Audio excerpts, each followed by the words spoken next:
one's the best crypto asset? Bitcoin's the best crypto asset. Which one's the best crypto asset? Bitcoin's the best crypto asset. Which one's the best? Which one's the best? Which one's the best? Which one's the best? Which one's the best? Which one's the best? Which one's the best? Which one's the best? Which one's the best? Which one's the best? Which one's the best?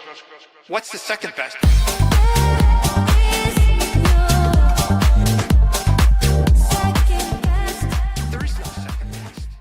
And thank you for joining Disco fam. My name is DZ. You're here with Discover Crypto. We're going to talk about all the major news going on with the markets because they fell off a cliff yesterday, and we're going to blame Donald Trump's tariff announcements. We got the details. We're going to talk about all your favorite assets, all your favorite altcoins. And I'm here with Drew on the ones and twos and Josh. Ooh. Drew, are the studio lights that bright? Oh man, you know what? They are that bright. Our future's that bright, but also I got AI in my eyes. Also, you're not body cam. covering a black eye, are you? No, this is also my body cam. You know what I mean? Just kind of like present day and age. I'd like to click this button, capture things live on air as they happen, live time for everyone at home watching. So it's gonna be a good time. All right, Drew the Cholo. Josh, how are you doing today? Doing good. For anybody that's curious, giving you guys the rundown here real quick today because I'm not afraid to talk about this. I'm going to address the elephant in the room. TJ is not with us today, guys, because yes, our lives are being threatened. Apparently, I am a mafia member, according to previous hosts here, as you can see on the screen. So TJ will be filing some reports here today because this man is absolutely unhinged and literally threatening to shoot up the place. So there is moving taking place. So if you guys were worried about anything happening, we stick to crypto. Let's stick to crypto on this channel because that's what the people want to see. Just giving the update. That was all it was. All right, let's Bitcoin. Folks, it fell after a nice little pump. It looked like things were starting to look a little bit great. We're looking at the 5-minute chart here. You can see a nice little $3,000 move, literally in 15 minutes, maybe even 10 minutes here. But then also even a stronger move to the downside. You can see here subsequently, we then ended up falling $3,500 over the next 45 minutes. So the market's trying to choose a direction right now, Josh. Now, Josh, I know you're looking at the charts with a little emphasis of trading here. You know, as I zoom out, you can see, you know, Bitcoin just on a lot of seesawing action to the upside, to the downside, trying to figure out where the hell it wants to go. Do you have any indications? What are you seeing in the charts here, Josh? Dude, it's so manipulated. It feels like at this point it's up, down, up, down. What we are doing is starting the 1,000 to 10K challenge here in the Telegram right after the stream because the volatility is perfect. We've been trading really, really well within the Telegram there. But in terms of the bright side here on the markets, they're going to continue to follow the tariff conversation. So every single time Trump opens his mouth, it almost feels like we get whipsawed entirely in these crypto markets. So there's some anticipation. Some bullish opium we can cover here later in this live show, but it's going to be March 7th. And the potential and possibility of a zero capital gains tax being announced on crypto here later this week. So we got a lot to break through, but looking at these markets, we're in some really good key trading ranges, and we're going to just take advantage of those this week. Whoo! Speaking of taking advantage, the bears have taken advantage of the markets. You can see we are down one in just in the last 1 hour, 2.2%. Bitcoin has fallen nearly 10%. ETH has fallen 10%. XRP has fallen 10%. Solana has fallen 14%. And Cardano has fallen 15%. So we're seeing just massive, massive drawdowns on some of the top cryptocurrencies. If we look for any kind of winners, we're going to see Pi. I would not celebrate if I was in the Pi community just yet. You zoom out a little bit. You know, we are still pretty far away from $3, which is where it was 4 days ago. We look at other gainers here, you know, the DEX token. After that, stable coins. That is not what you want to see. And then you always see Leo kind of hanging around in the green on a red day like today. But looking for the biggest losers, Sonic and Ondo. Hey, Josh, I might be a maniac. I'm going to try to long Ondo from this little bit of a bottom. I just got to trade in. I'm long in Ondo, seen as one of the biggest losers right now. How do you feel about Ondo trading under $1? Does this worry you? Does this spark any fear? I mean, our average entry is like 55 cents. So we're still in a very, very good position here. But yeah, dude, it's getting hard out here in these markets. It's hard to be a bull while everybody else is a bear. I mean, altcoins have been bidding brutal. Me and Kelly were talking about this morning. We're like, dude, these portfolios. And it's like, you know, if you want to play the downside here, if you think we're going to go to 65K, 70K, people are really starting to itch right now. They're starting to get really worried that these markets are going to continue to tank here. And it does not feel good seeing this whipsaw action here. As you can see on the charts here yesterday, we're losing some key levels right now. actually key support. So if this closes below this today, people could be looking at that 77K level. If not, if we could share the screen here as soon as it's possible. This candlestick action was wild to me. This was insane manipulation to the max. I mean, we saw the Trumps come out and announce that there was going to be a crypto asset reserve, pumps the market. We lose all those gains the following day by Wall Street here. So there's something that's going on behind the scenes that we just really can't feel right now at these markets. And seeing this rejection here isn't too good. These markets do feel very, very manipulated moving into the March 7th meeting here later this week. So if we lose these levels, right, and this is what we were shorting here, by the way, yesterday. So we did catch on to this with the community pretty quickly, and it's going to be because of the futures gap. So if you actually look at the futures gap, which I guess I deleted real quick, BTC1 here, this is what we were trading, which was ultimately these imbalances that were created as we pumped up. So we opened up way too high. We knew this was going to get filled. We have completely filled it. But my worry here is going to be this box down here, which is that the 77K futures gap hasn't been completely filled yet. So very, very possible we do come down to this range. You're also going to notice that on the futures gap, the daily 200 moving average is way lower. It's actually towards that 79K level than Bitcoin's regular price action. So even though we're trading key levels and ranges on this Bitcoin price chart here, it is pretty likely we could see, that fill up down here as well.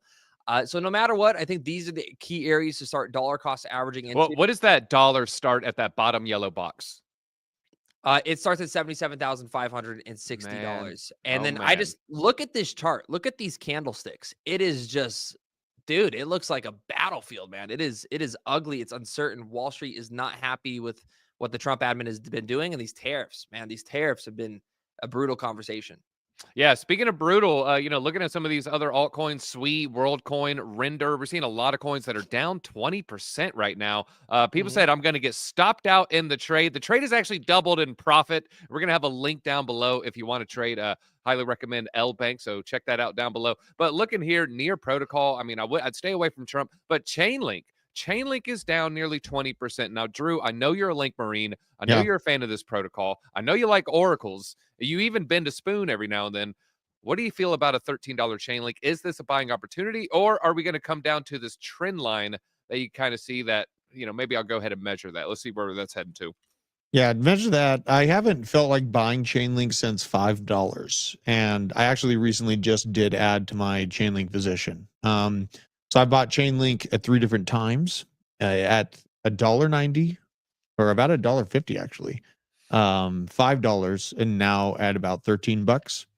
So, just to give you some context on how I'm feeling, I deployed quite a bit of capital over the last few weeks. Zooming in a little bit, if I am going to be a huge buyer of Chainlink, I haven't, added to my link bag because it is, one of my larger bags here. But if we fall another, say, 12%, which really isn't that much, looking at the price range, anything under $13, I'm a buyer. And honestly, I'm looking at it at $13.76. I don't think you're going to matter too much when you're looking at a bull run. If you're looking at a $100 Chainlink, even an $80 Chainlink, you're not going to care if you got it at $13 or $14. You're just going to want some Chainlink. So looking at why the markets are down today, we got a number one reason here. We got to blame it. You know who it is. It's the orange man. The U.S. tariff wars have escalated. I have some details that a lot of people aren't really sharing, though. Investors are risk off as well. And we need to look at this 50-week SMA. That is this white line right here. If we can somehow manage to keep that as support, things will look pretty good for crypto. But Bitcoin, not doing too well with this trade war escalation. Here is what you guys need to know. So smash that like button if you like this data here. U.S. tariffs against Mexico, China, and Canada went into effect today on the 4th.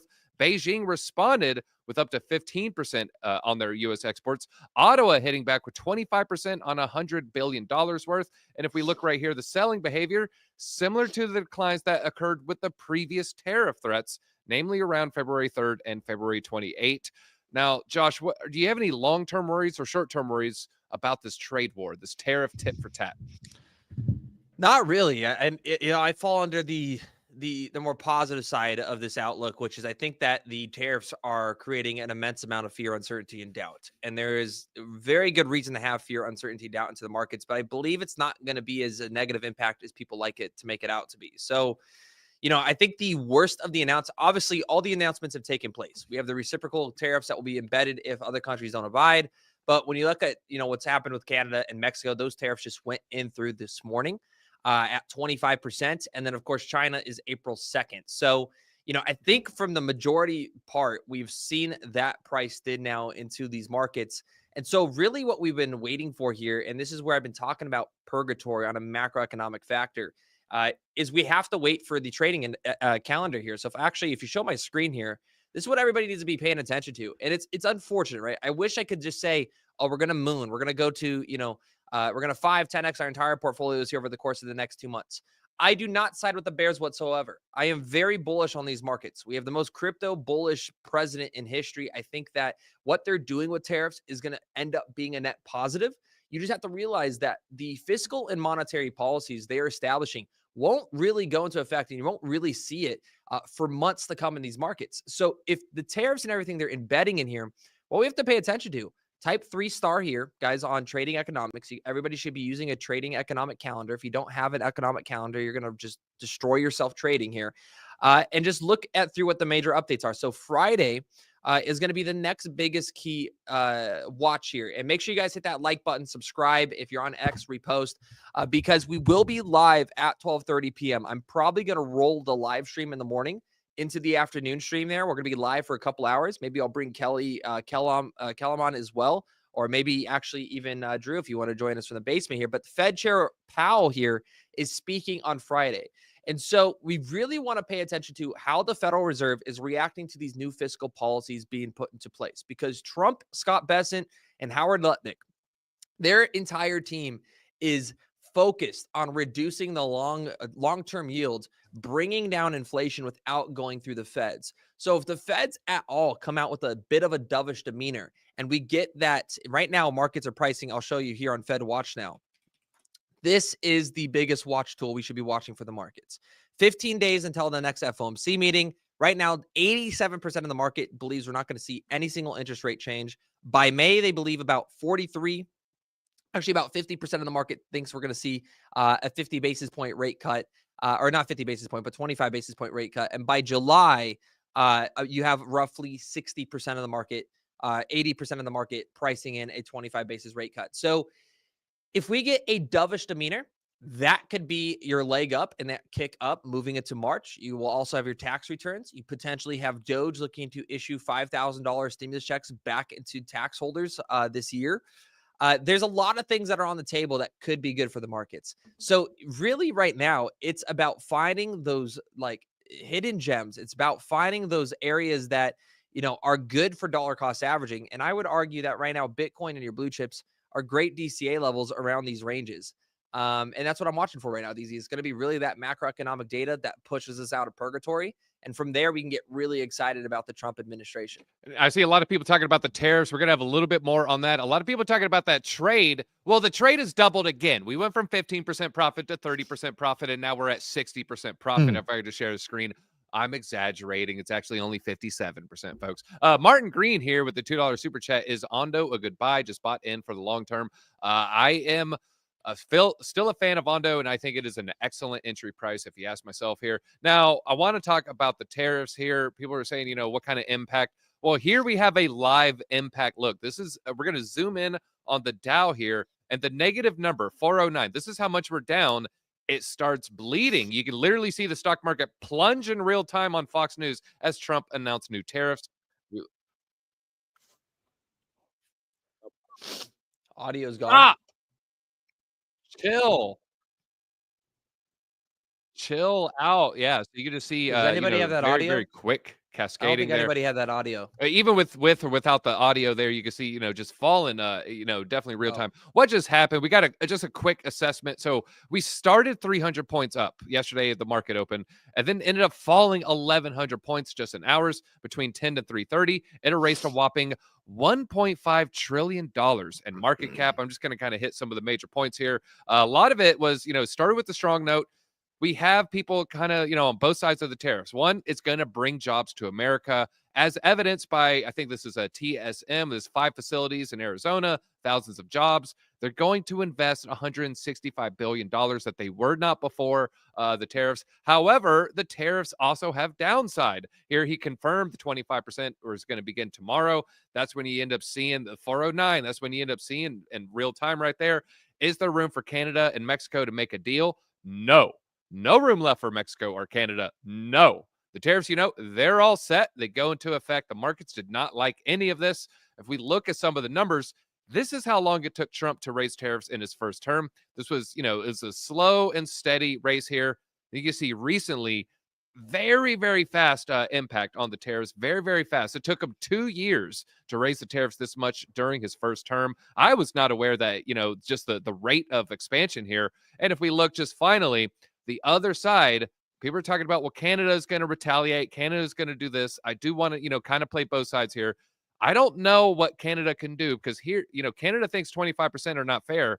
But here's what Canada charges the U.S. already. Milk's already $270, cheese $245, meat 26 to 237%, cars already 25%, vacuums, cable boxes, TVs, steel and aluminum. These two actually do matter, already at 25%, aluminum already at 45%. I don't know if Canada can retaliate like everyone is saying, Josh. Any thoughts there? Drew, Josh, what do y'all think? Canada can't retaliate. Europe can't retaliate. Tonight, there's going to be apparently a huge announcement. We'll be live streaming again tonight. I think Trump's actually going to pull out of NATO.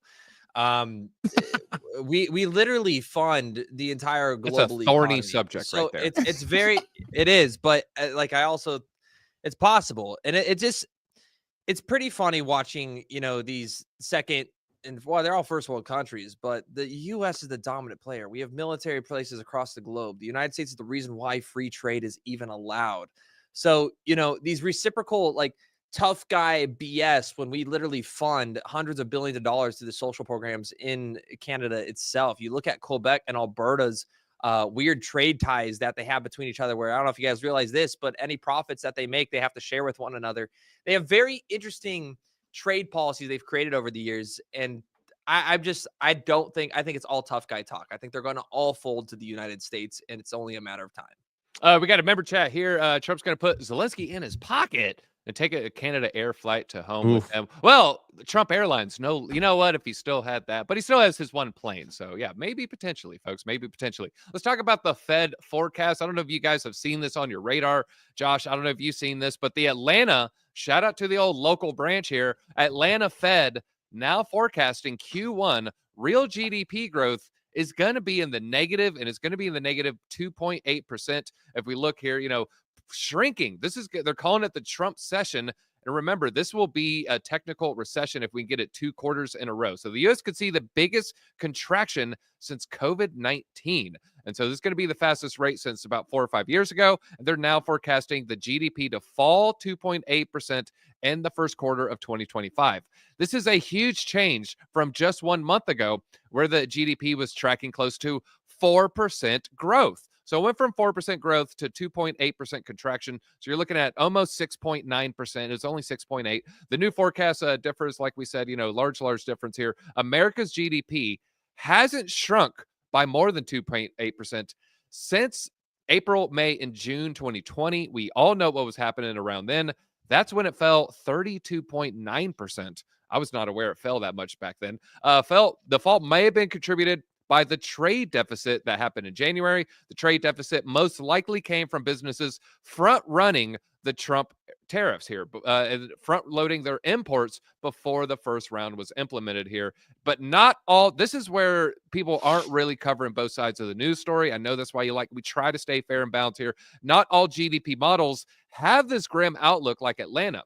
New York Fed, they are still predicting an increase in GDP, 2.9%, and the Fed Reserve of Dallas also predicting an increase. Isn't that crazy? It's like you have 2 different Feds, like one's predicting negative 2%, the other one's predicting 2%.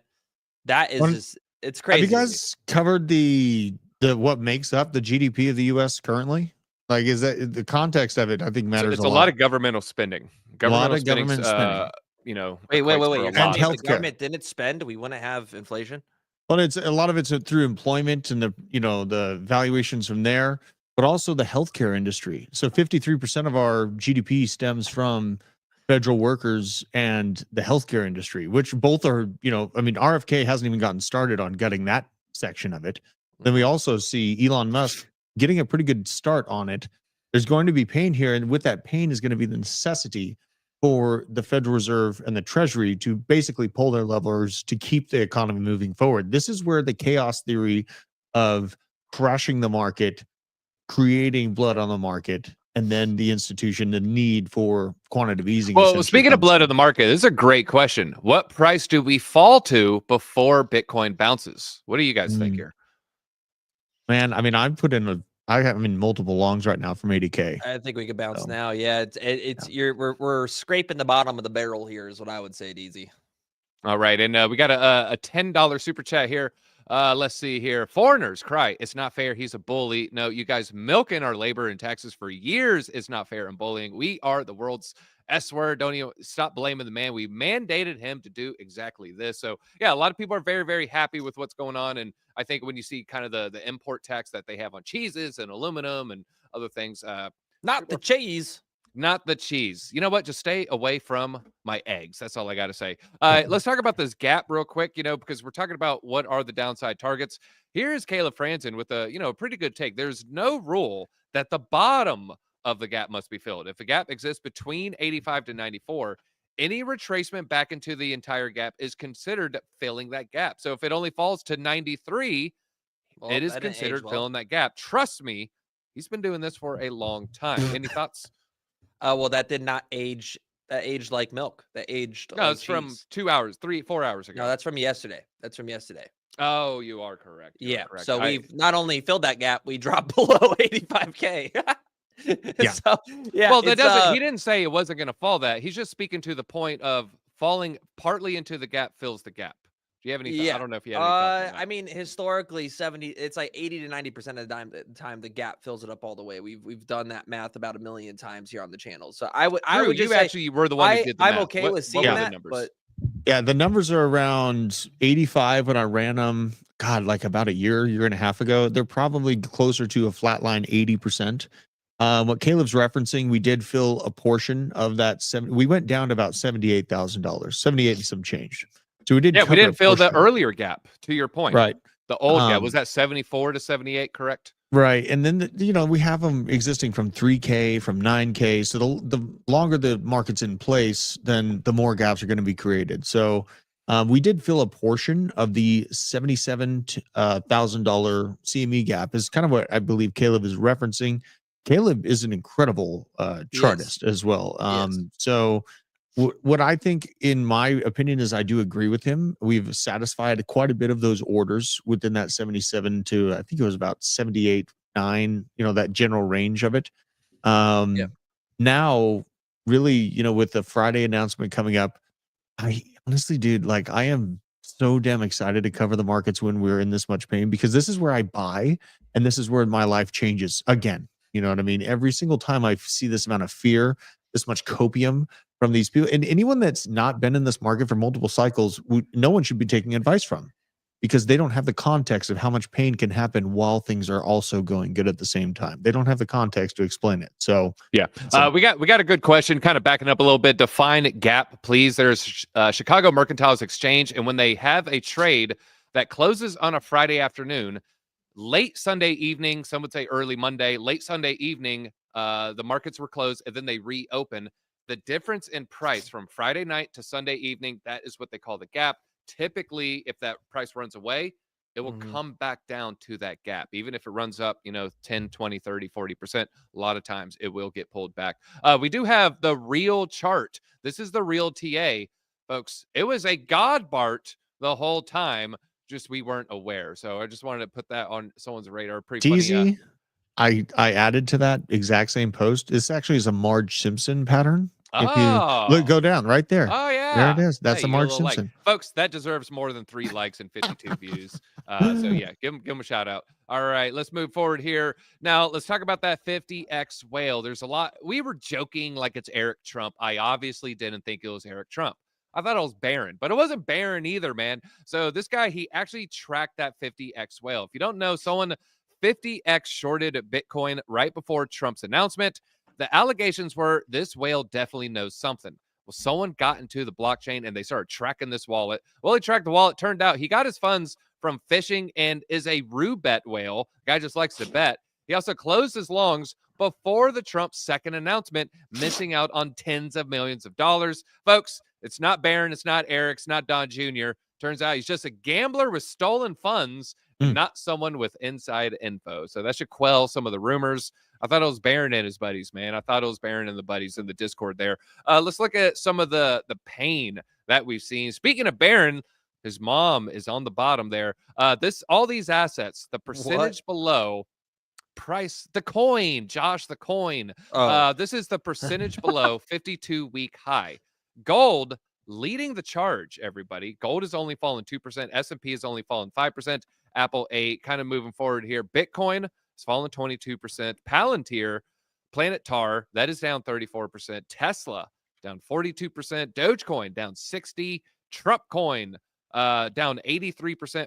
Fartcoin down 90%. Melania down 94%. Now, if you can only buy one, some logic would dictate, well, you got to buy the thing that's on the biggest discount. Some would say just buy the safest asset. I think I'm going to fall somewhere in the middle. What is the one asset most interesting to you to buy? I mean, out of that, Bitcoin, like I'm not touching those memes. I bought Bitcoin this morning. So by definition, I'm more interested in Bitcoin. If I couldn't pick Bitcoin, I like Dogecoin at a 60% discount. Josh, any assets here piquing your interest? On this is going to be probably Nvidia and Palantir. Okay. Coinbase, I don't trade coin or like exchange tokens or exchange stocks ever, because it's like, why would I trade that when I could just buy Bitcoin? Tesla, I think, is too volatile as well. Like if I'm looking, like if you're trading stocks actively, maybe you want to be hopping in Tesla. Chat, get it in. Chat is loving Palantir. But I would say, honestly, right now, the Vim, I'd even be going for larger portfolio or ETF plays. I was going to say that exactly what you said, Josh. It's like the insurance ETFs are something that are attractive to me, like insurance rates and, the cost to insure continuously going up, the squeeze on homeowners continuing to go up. Like I've been looking at insurance ETFs on the traditional side, if anything on that side. But personally, I don't trade. I do want to just tell everybody out there, I only trade ETFs. And I don't trade ETFs. I just buy ETFs. So I hold VU, I hold Vim. There's QQ. There's so many things you could pick up on it, but that's just for diversity. So if you're watching for like stocks and volatility, I don't have much of an impact or, thought on the price action of Palantir's actual value or Tesla's in the near term. I know I'm bullish on drones versus $34 billion fighter jets. So that's just kind of my steady bug here is there. Up over 800% on Tesla the last 5 years. He is crushing the crypto market with his Tesla's plays, man. That's insane, dude. Congrats. Yeah, good job. And I've closed the long. I closed the Ondo long. Everybody, it got up to about 50%. Took profits. I ran away. Nothing wrong with that. All right. They're like, you're going to get closed out. You're going to get bottomed out. Nope. I ended in victory there. All right. And shout out to LBank. We got a link down below. Retail Bitcoin holdings have been on the decline. So retail, paper hands, large investors, diamond hands. They've been ticking up. There's a transfer going on from the smaller individuals to the big players. We see this every single time before there's a price run up and ETFs as Bitcoin becomes more institutionalized. And if we look right here, large investors is this red line, just accumulating, not really slowing down whatsoever, except for after the Trump pump here in December, but now back on the hunt. But I guess even retail is starting to turn that around a little bit. So we do like to see everybody buying, but we hate to see the small investor just give their Bitcoin to BlackRock and the cronies there. I want to put this one, a little bull target on your radar here. This is Bitcoin CME futures. Last time we had a big future gap to the upside, it happened during a bullish period. Bitcoin created some God candles here. Very, very bullish. Guess what? We came down, to Caleb's point, into part of that gap, closed the gap there. Boom. Bitcoin went on a huge run, created another gap to the upside. That's a story for another day. Look right here, seeing something very similar. Now, there's obviously no way Bitcoin's running up to $440,000, as you see right here on the right side. This looks like it's a log chart here, but this is still a very bullish chart. Does this give you guys any hopium? Yeah, I mean, I was going to cover this on the basement too. I think we are set up for another month or two of chop. Honestly, there's probably going to be more chop. And I think that there's a lot of things at play. There's going to be the shocks from the tariffs. There's going to be a lot of, hyperbolic headlines over the next few months. And I think that's going to create or leave open buying opportunities for me. But at large, I think things are going to keep going the way a generalized 4-year cycle. We just actually might have a difference in how much Bitcoin drops down to. That's my fear here, is that we don't get that massive Bitcoin flush out to the downside. And then we can't keep playing the 4-year cycle the same way we have been in that regard. Josh, I don't know if you want to look into that. It looks like maybe Zelensky has signed the mineral agreement. This could be breaking news if you want to check that out real quick. I'm not sure the validity of that one. Let's talk about the strategic crypto reserve. This is what it would look like if it was market weighted, like the S&P 500, excluding foreign coins. So keeping it made in America, excluding stables. Here are the weights, according to Fred Krueger. Fred Krueger, larger financial advisor here. Sorry, not financial advice. No, it's just Stanford PhD here. Bitcoin Maxi. Bitcoin 75%, ETH 12%, XRP 5.7, Solana, Doge, Cardano 3.11410, and then after that we have a bunch of 0.4s and 0.3s. Cosmos, Dot, Avalanche, and Litecoin. Kicking one out. You got to kick someone off the dinner table. Who are you kicking from the dinner table, Drew? Cosmos. All right. Yeah, just throwing the gravy on them, saying, Yep. get out. Yep, absolutely. No, I'm not very bullish at all on Cosmos. I think, there's a lot of other chains that are doing a lot more than them. So that's what I'd be getting rid of. Josh, was that real? You have any thoughts on this? I don't see anything, to be honest with you. 11 minutes ago, zero hedge. Zelensky says Ukraine is grateful for U.S. military aid. Zelensky says Ukraine is ready to sign it again. And he was ready to sign it the last 2 times. Okay. So he's signaling. He's sending out the smoke signals. I'm sorry. He doesn't want Russia to sell the U.S. the rare minerals that they have. Funny. Getting the entire European Union to back you wasn't enough for security guarantees. Yeah, they don't want. And I don't even look. The one thing you could trust Trump to have is an ego. And so I don't even know if this is going to be enough for him to be like, there's something apparently big is happening tonight. And when you see that out of this administration, usually it's something that shocks. It shocks his him. Wife's launching another NFT. Yeah, Baron coin. We don't want that. We got a $2 super chat. I'm assuming you're trading with size here. Thoughts on buying BlackRock's ETHA ETF dip? I like it. I'm feeling a little bit more bullish on Ethereum than Bitcoin, kind of moving forward. And so that's just my 2 cents there. What do you guys say? BlackRock ETF. No, I like the self-custody aspect of crypto, man. I'm assuming there's some size there. There might be reasons for that. Yeah. Okay. Well, there's a reason for me not trusting banks too. And also like the Think point. Larry Fink's going to steal your funds? Well, there's $1 trillion due back from the Treasury from a bunch of mid-sized banks across the country on March 10th.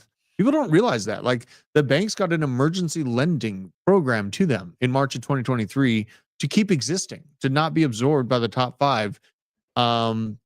I have a big worry about if those banks are going to be able to pay back those loans, because they were given the loans on the assumption that their commercial real estate holdings would increase back to the values they were before 2020 happened. That didn't happen. It kept going down.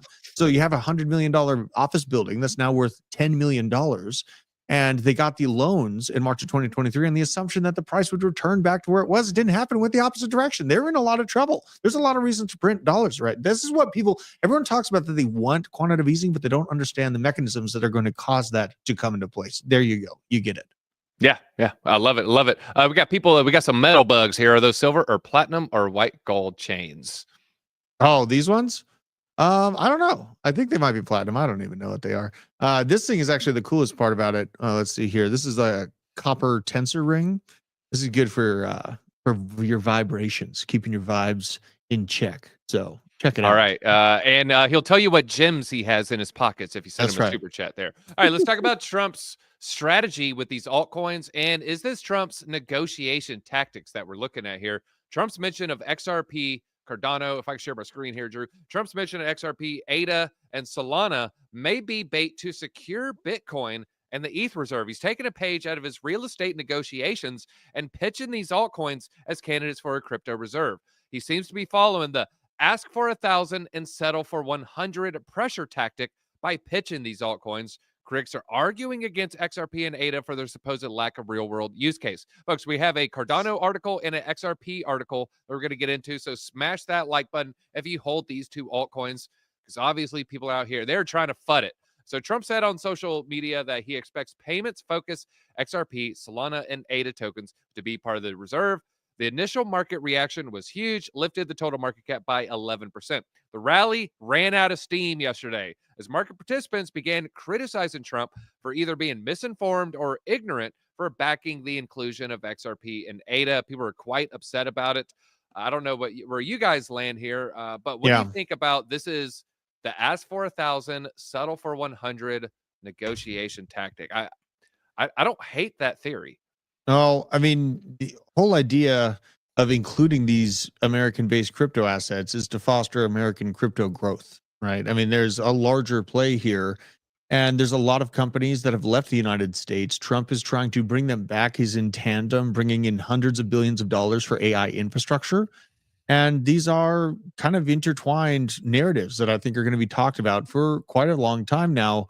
Could it be a negotiation tactic, though? 100%, absolutely. Absolutely. He's including American-based projects. He's enticing other projects that are building outside of the U.S.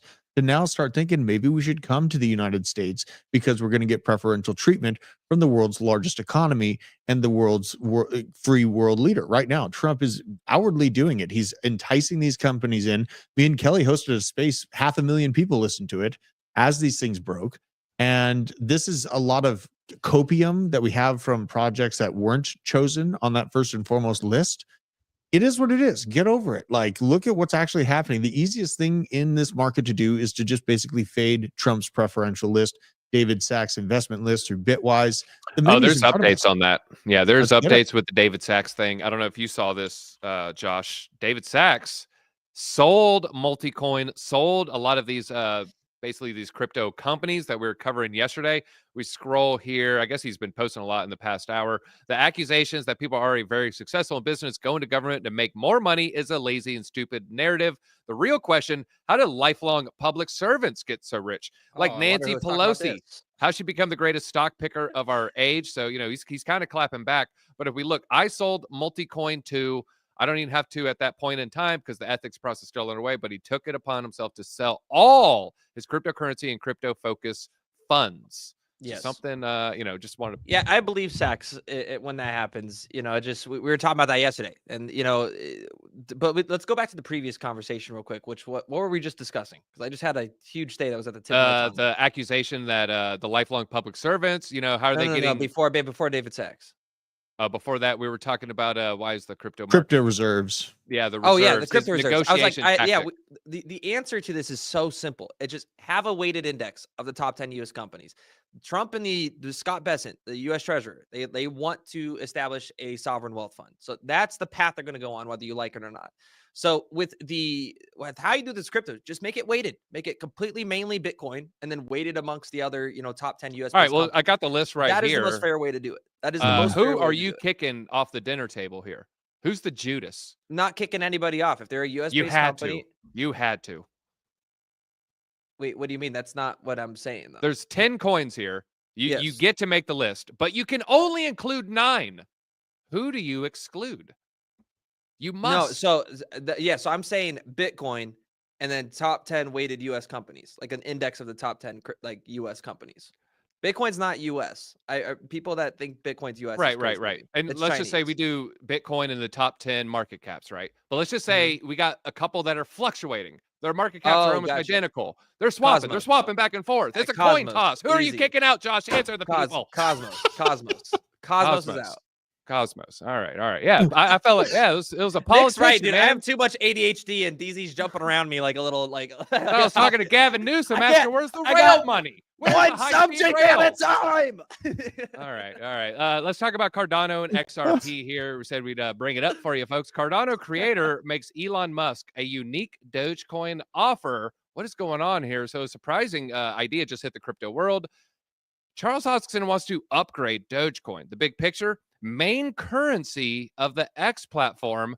Here's the meat and potatoes. Suggested upgrades: new proof of work system to handle Grok's AI, state channels for cheap tipping on X, and full smart contract support. He's saying he has the old Bitcoin 2 roadmap he wrote up years ago. So just interesting idea that, we can have Charles Hoskinson maybe working with Doge and then have that integrated to the X payments. Meanwhile, the whales, they're buying tons of ADA in the last 24 hours. But now let's talk about XRP. XRP hitting $5 is what people are betting on. They're betting millions on it hitting $5, but there is a catch. So despite the price slide, the $5 call, remember, this is you betting it going up. You call it up or you put it down. So the call remains the most popular option bet on Deribit. Most of these likely covered call plays and not outright bullish bets. If you want to know, what exactly we're talking about, the covered call strategy is where you sell high bets, like you're betting on XRP going to $5 while you hold the underlying asset like XRP. So you bet on it going $5, and then when it goes up, you can kind of sell these bets. Meanwhile, the whole time you're buying XRP. So you're betting on XRP to go up. You start buying XRP. Maybe you sell some of these calls. I just wanted to throw the $5 target on people's radar. That's Josh, quite a market cap, man. Is this too bullish? I mean, it lands between $300 to $400 billion market cap for XRP to hit that price. I mean, what was it a month ago? It was just about $3. But there's market cap. Market cap was flirting with 200 billion. January 16th. Yep. And so that's like kind of bull market target for me is between $5 to maybe $6. The thing I'll say this: 5 months ago, 6 months ago, no one thought it would be flirting with 200 billion. Yeah, absolutely. And we didn't really expect that lawsuit to go as well as we expected. We didn't expect a utility driven basically bull market to be opened up through all these tokenized treasuries, hooking up with Ondo, Chainlink. And I called a ceasefire with XRP when I saw it had partnered with Chainlink. I was like, fine, okay, you're going to be some sort of layer within this. As it sits right now, I do think XRP's turned into this immovable object in the top 10. It's just got a massive market cap already. So it's not like I'm upset or like I think it's going to go to zero or anything, but I find other upside with smaller market caps. That's the thing. It's like it has to hit a $300 to $400 billion market cap to just over 2x right now. Carter says market cap is an illusion. Birds aren't real either. It's clear and the earth is flat. No, I mean, the market cap does matter and it matters. An illusion, Michael. Josh, what do you think about a $5 XRP? So I mean, in terms of an illusion, I think look, I think it's possible, but you have to realize where was the entire crypto market at when XRP was at $3.30? It was hitting its top. So I think a lot of traders now as well are so deeply in the red is by the time XRP's at $4 to $5 I hope everybody's taking profits that time around, because if you're at that range and that money, hundreds of billions of dollars are flowing into just one single crypto asset, that means you probably have over 2 trillion flooding into the crypto space. So personally, I'd be hoping to take profits at those ranges. You're now talking about a crypto that would be the same market cap as a MasterCard or Visa. And look, can it go to $10? You're now arguing about $1 trillion asset. And so I'm not too greedy at those levels. Let's just say XRP Army equals the Scientologists of crypto, meaning they don't like kids on prescription pills. No, meaning they love kids on. They love Tom Cruise. And they Clearly. love islands. But this is where time in the market matters, though, too. It's like, I've understood and had Chainlink or XRP since it was 17 cents. So if it does hit that $5 mark, that's much better for me than people buying right now when it's $2 or something. What do you say to people like RJ who says, well, I'm going to sell my XRP at $15? Dude, you're going to be waiting for like 20 years. So, I mean, if you're willing to wait that long, like that's the same mindset my dad has. My dad's like an XRP maxi. I'm like, you know what? If you want to hold that thing forever, fine. I mean, it is. Your guys' hate is showing on XRP right now. You guys sound very hateful. I just want to point that out. That's the crazy part is like they take the math behind the market cap as hate. I'm just trying to explain what it needs to accomplish to reach these levels. Like to put my XRP Army hat on. The market cap would be too high at that price is something that a lot of people have said for the past 12 months. A lot of those people have been wrong. Can't go here, can't go there. The market cap be too high. Well, let's talk about another altcoin in the news here. I don't know. Could we go full screen? I just want to point at it. Maybe not. Maybe not. Hey, there we go. H bar ETF. Are there barbarians in the chat? Is there a barbarian? First, I want you to beat your chest like Conan, but then I want you to smash that like button. Drew, where are we on the likes? Dude, I don't even know. We better be here. Let me check on my phone here. Aaron's behind the sticks. I'll check on my phone. 448. Those are rookie numbers. At least we're past 420. Let's get up rookie numbers. Let's get up to 690, folks. All right. Grayscale's H bar ETF has advanced. It's advanced to the NASDAQ, submits the 19B4 filing. This is a lot of boring stuff. I'm going to just kind of tell you what this means. So we got to this stage, the good old 19B4 filing, my favorite part of the stage. So the SEC review process begins. That's what this means. And now we're going to have this review process. Remember, this is where you kind of submit your comments on this ETF with the 45-day period. And then there's potential extensions up to 240 days before a final decision. I ran it out on the charts. This kind of bodes well with where I think we could see the top of a market, which would be when you want to, I'm going to sound kind of bad here. Bankers want to launch an ETF at the top of a market so they can sell it to you. Coinbase, they did their IPO at the top of the first part of the market so they could sell their stock to you. And so they love to pump a coin or an asset right here. So 240 days at the end of this review process, it's going to be the end of October 31st. October, November, perfect time for the top of the bull market because we ended up topping December 2017, November 2021. Why not October 2025? You still feeling that general structure is going to be the same for us, Easy? Yeah, remember September. 927. 927. That's the top. I'm calling it 927. Josh, do you have a prediction date for the top? That's very close to my birthday, so I'd enjoy it. I don't. Are you going to price this right me? Top. 928 or 926? No, it'd just be I'd be throwing something out random because I'm paying attention to these fiscal policies and the tariffs, and that could mean that we get pushed into 2026. Like we're talking 6 to 24 months of economic data points. So for me, I think it'd make more sense to be in Q1 of 2026 as you get the next top. Okay. I swear I'm not trying to post that one. The chat keeps moving. 927, my birthday. Let's go, everybody. All right. We got what's that? Libras. We got some Libras. Josh looks pissed. Yeah. If you follow sorcery, Drew, does your wife follow sorcery? Is she into astrological signs? I call it sorcery. I don't know what you guys call it. Well, she brings them up a lot, but she doesn't like believe everything they say. She doesn't read it and like glare at you like, oh. No. I mean, it's like kind of like a differing opinion approach. I think she has with it. But it's always, interesting to hear other opinions. I listen to XRP maxis just to hear what they have to say of why XRP is going to bust over Bitcoin. When I hear astrological signs, it's almost like listening to John Edward, where it's just like this blanket statement where everyone can feel like they relate to that. Well, they say technical analysis is just horoscopes for guys. Well, technical analysis, bro, this is Trump's world that we're living in. Like every day that we wake up and there's new tariff you get calls, more orange. Every day you wake up more orange. By the end, we're all going to look like carrots. Yeah.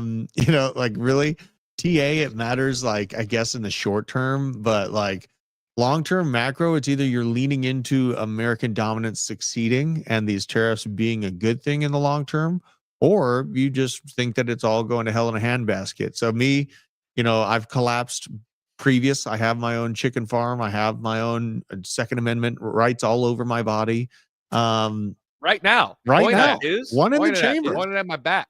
So, I take my security seriously for food and personal security, but also financial security, man. That's also serious for me too. That's why I found Bitcoin. And that's what I said. Like I found Bitcoin to become my own bank. And the price action of it's just an added bonus to it. So, man, I want to see Drew on Survivor on CBS. All right, let's talk about this Bybit hacker here. The Bybit hacker has now laundered 100% of the money. But we got some good news. The 1.4 billion, it's only worth like $1 billion now. So I guess that's good news. So he laundered the funds in just 10 days. But firm said some of the assets are still going to be recoverable. They've moved all 500,000 stolen Ether. Now it's only worth 1.04 billion, and they did that primarily through the decentralized cross-chain protocol Thorchain. So, something to think about when you're looking at where ETH is relative to Bitcoin, or where just ETH is, period. So North Korea has converted allegedly the stolen proceeds, despite being identified as the main culprit, by many firms, including Arkham Intelligence. And on March 4th, Bybit CEO confirmed about 77% of the funds were traceable, but over 280 million has gone dark, and they only were able to freeze about 3% of the funds. So it is in the system, folks. It is in the system. So now maybe ETH starts pumping. Someone saying bullish on Thorchain. To me, that is bearish. Very bearish news. I think the FinCEN regulators are going to come in and they're going to crack down on Thorchain. I don't think this is a good look I've The had new some. crypto. Cybertruck. I saw a Thorchain Cybertruck in Colorado. Some dude driving around just had Thorchain wrapped all around. Really? Yeah, I saw a Okay. I have a picture of Thorchain, it. but it was just a guy who's really into Marvel, and it was just like a chain. Yeah, no, this was lightning. like they had a Bitcoin logo on the front, and then there was like the wizard and Thorchain just labeled on the side. I wonder who that was. I just saw it Yeah. drive. I had a I got dude that is in the inside of Thorchain. He hit me up and basically warned me like it is turning into a disaster. They're shutting down validators. They're shutting down the internal mechanisms of the network in front of the insider's eyes. So I mean, they reached out to me and they're just like, dude, just warn people. It's crumbling from within. So, and I was told not to dox who this person was, but essentially they're on the inside. They know, and yes, you'll see dead cat bounces on Thorchain, but yeah, I'm not messing with that thing. All right, No, and I'm there's gonna like categories. reopen the Ondo log. I just now reopened it. I just did a market entry, so that's why you're seeing it at a loss there. So I just wanted to just let you guys know. We're jumping back in. Yuga Labs got some good news here. After 3+ years, SEC finally closed their investigation into the company. Huge wins for NFTs and all creators pushing our ecosystem forward. NFTs are not securities. Let's check in on the price of ApeCoin. Oh, it is now down 13.9%. That's all right. We got some other news here. Onyx Protocol launches Exian powered layer 1 Goliath. This is also good news. So now they have that out. It's powered by the Exian token. They want to drive institutional adoption for transaction processing. Let's check in on that price. Oh, that one's also down a whole 19% now. So yeah, we're seeing good news, but the markets, Bitcoin taking a bath. Bitcoin is still king, folks. So just something to think about. If you see good news for your token and it's down 19%, doesn't necessarily mean that it's over. Just means that Bitcoin is still ruling the day. And if we look at Bitcoin, is starting to turn around a little bit. Let's go to the 5-minute chart here. Not really. I don't Maybe know it's where you found a see little that turn. bottom. We Well, would like to see a U-turn. I think we might start seeing some of this bull divs on the 5. Is it play it to the 10 yet? A little bit on the 10-minute. Is on the 20-minute yet? It's a little on the 20. Let's jump to an hour. Not quite, but we're getting close. We're getting Hmm. close to some bull divs here. Yeah, the SPX Actually, is falling right now again, so I think it's gonna actually, no, fall that that is. pretty soon. All right, so Okay. we actually do have a bull div on the 1 hour. Let's check the 4. No, we don't have it yet here. Yeah, we don't have it yet. So actually a bear div playing out a little bit there. So yeah, interesting. We do have a 1 hour bull div. So maybe things are going to turn around. Should I put the little prediction squiggle on? We can check out Prediction squiggle. prediction squiggle. There you go, folks. There you go. I don't know if this will play out, but it'll be fun if it does. Josh, what are you going to be working on this afternoon? We're gonna be live like most of the day here, I think. So we'll see what we end up. If we produce a YouTube video out, you'll see it. So we're gonna be doing a little bit of a live stream here in the Telegram right after the stream. And you'll probably see me on the basement here. So we'll be fun. Hell I yeah. wanted. Oh man, I was wondering about the ETH BTC. We're definitely seeing a little bit of hidden divergence on this. ETH BTC is looking about as terrible as it could possibly look here. ETH just continuing to lose its ground against Bitcoin. This is the weekly chart. This is the 3-day chart, and this is the 1-day chart.